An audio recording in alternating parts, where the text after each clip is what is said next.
And, you know, there are many ways that we can think about that. You have the opportunity now to really put forward your ideas, to think about how that might happen, and to really be part. And I think, you know, that boldness that Peter talked about is going to be necessary.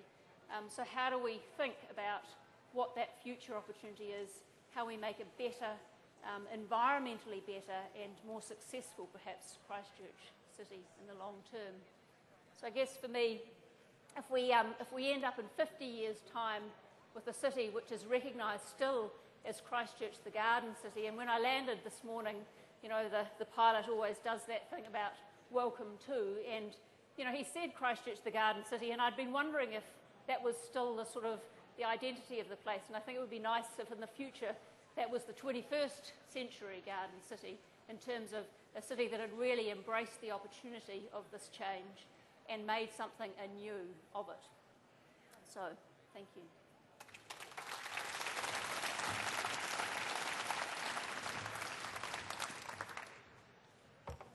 Thank you very much, Rachel. Alrighty, question time. Can you just raise your hand, first of all, just so we get an indication as to what's lurking out there already? Okay, we'll start up in the front row, the front pew. Thanks. I'm just going to start briefly with a complaint. At the present time, in Cranmer Square, the Old Girls High School building has been demolished.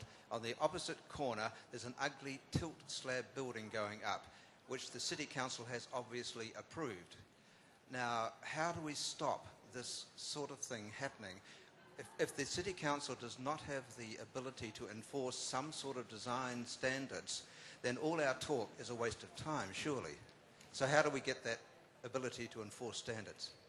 Well, again, I mean, I'm not part of the City Council, but I know Hugh answered a question this morning saying that he was open to that suggestion that, in fact, the master plan addresses some of those issues around aesthetics. And I think if that's important to you, that's one of the things that you need to put on the list in terms of having a city that does actually have quality in architecture and in building as part of its underlying principle, if you like, in terms of the master plan.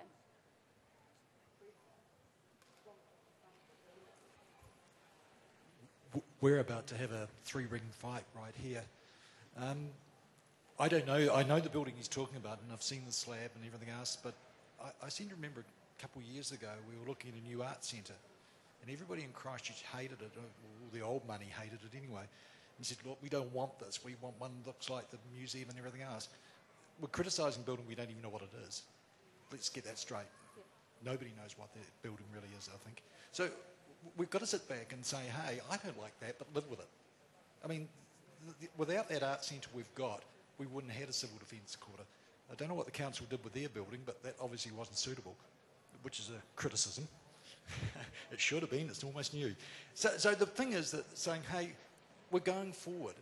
I mean, to me, honestly, I'd move the whole businesses right out of Christchurch and turn the inner city green. Just leave it green. Turn the eastern suburbs green. Turn all the golf courses. Put a hotel up. Make money. But the thing is that's not going to happen. We've all got to live with what we can live within and within the money we've got. But let's get off the negatives and say, okay, that's one little building in the middle of Latimer Square or somewhere. That doesn't matter. Or Cranmer Square, sorry. Latimer Square was a hospital. So move on with it. Instead of saying, I don't like that slab of concrete. If that's all we don't like at the end of all this, we've done pretty well. But that's right. Do you want to comment on that? No, well, I was going to say, I mean, it's not a question for me to comment on, but I think, you know, you raised the Christchurch Art Gallery, and I think, you know, to me that's the boldness discussion, isn't it? Because Christchurch did hate that building, you know, for a long time, but I suspect now it's become one of your hallowed and much loved buildings. It seems to be the safest place in the city.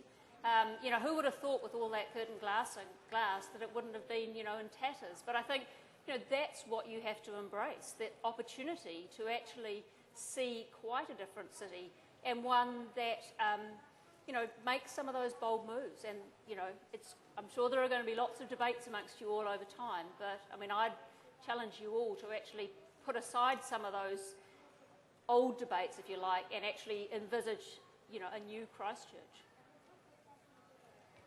With all the ideas that we've been shown and the ideas we've read, ideas we've got from all sorts of all sorts of sources. I'm afraid that we're going to have a hodgepodge in town, whether it's landscape or building materials or bridges that look all different materials. There's nothing to link everything. I mean, won't it look hodgepodge with old and new? No, well, I mean... Is there someone who's going to overlook all this so it's just not too jumbled? Well, I think there are multiple answers to that question. One is that's the point of a master plan, is to have some overall vision and understanding of the elements which do unify a city. But I think, as David also mentioned, diversity is also important, and cities that have evolved over time are important. And to me, you don't have a full clean slate in Christchurch. There will be some buildings left, but proportionally there'll be a lot of new as well. And I think how the master plan addresses that and how you as a community look to the opportunities of marrying old with new is an important part of how you deal with the master plan and then move forward over many years. All right, Jenny's up the stairs. Any questions? I thought I saw a couple of hands go up here earlier. Okay, sorry, Jenny, come. Is there one up there? Yep, okay. Then we'll come down to you, sir. That lady just sort of covered what I was going to say, is that you haven't got a clean slate. You're going to be filling in gaps. Do you see difficulty in that? And my other question was going to be, how do you see Cathedral Square sitting? Is that going to be a starting point? And because you've got a mix of probably new and old going to happen there. That's right, yeah. I mean, I rather than using the word difficulty, I think it's one of the challenges that we're going to face.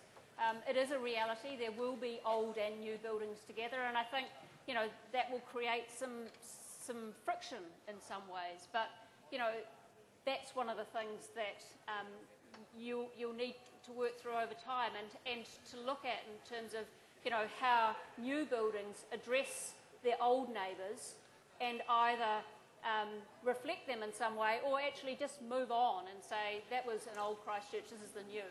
So I think all of those things will need to be worked through. And then you asked me about the square. Well, I mean, I guess as a Christchurch person who lives away, the cathedral, and I guess that's also belying my Anglican background and upbringing, it is the heart. It was the planned heart of the city. I think it's been fought over ground for an awfully long time, and perhaps this is the yet another bite at that cherry. But to me, it's in terms of the city centre as opposed to the villages, the heart is still the cathedral and Cathedral Square, and how you all build from the challenge of rebuilding a city around that is something that I look forward to, seeing what evolves, I guess. All right, down here, Jenny. Oh, sorry. Yep. Yep. Blue shirt.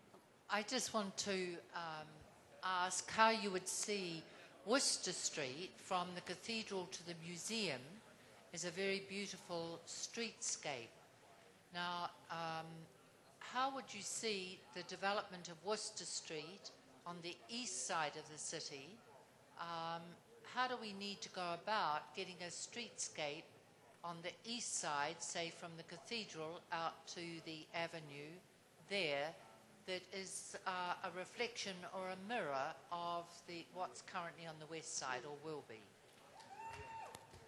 Well, there's obviously somebody up there who has a much better answer to that question than I do, because I guess my response is that's a level of detail that I don't have at the moment, and might never have. But it's a detail that this city is going to have to address, and I think particularly the whole east side of the city and how that is recreated and grows is going to be an interesting challenge, because as you say, in the west there's clear direction perhaps about how that might be reformed, but in the east there's perhaps more opportunity. I certainly think that one of the layers that's really important to Christchurch and its recreation is around the whole culture and arts. That's been one of the strong points of Christchurch as a city, and I look forward to seeing how those communities engage with the recreation of the city and really have a powerful say, and hopefully those things will come out of this process of consultation. If I can just jump in there just very quickly, I don't mean to intervene here. The radio station I work for, News Talk ZB, we've been based on Worcester Street for the last 8 years, and frankly, I think it's really disappointing that between the square and Latimer Square, the gentrification, the revitalisation never happened, even though they narrowed that Worcester Street chunk from behind the cathedral to Latimer Square, they paved it. The life never actually took off as envisaged, but yeah, now is a grand opportunity to make sure it does, absolutely. That being said, I don't think ZB will be going back to its old home anytime soon. Right, so I'm sorry, sir. Yes, you're next. I liked a lot of what you said. I want to focus on that social diversity in the central city. There are obviously extremely strong forces which put the cost up for a lot of ordinary people on those modest incomes. So we can sort of translate some of what we have been hearing about as shopping for millionaires, housing apartments for the rich. How do you ensure genuine low-cost alternatives in the mix for the families, modest families, pensioners, youth, etc.? That's a great question, and I think, Christchurch needs to include in their thinking about, this recreation and bringing people to live in the city, that diversity of demographic, because it is important. There are lots of models that are used overseas to guarantee housing affordability into redevelopment. And, that's not as scary as it sounds in terms of providing for a percentage of affordable housing. And I think, again, I'd encourage you to include in your submissions that the city looks at those techniques for including different types of housing in the city, and also some of the methods that are used overseas for including a percentage of affordable housing within the new mix of housing that does occur. All right, down here. I'm sorry, we're just going to have to wrap this up. You've got the last word, sir.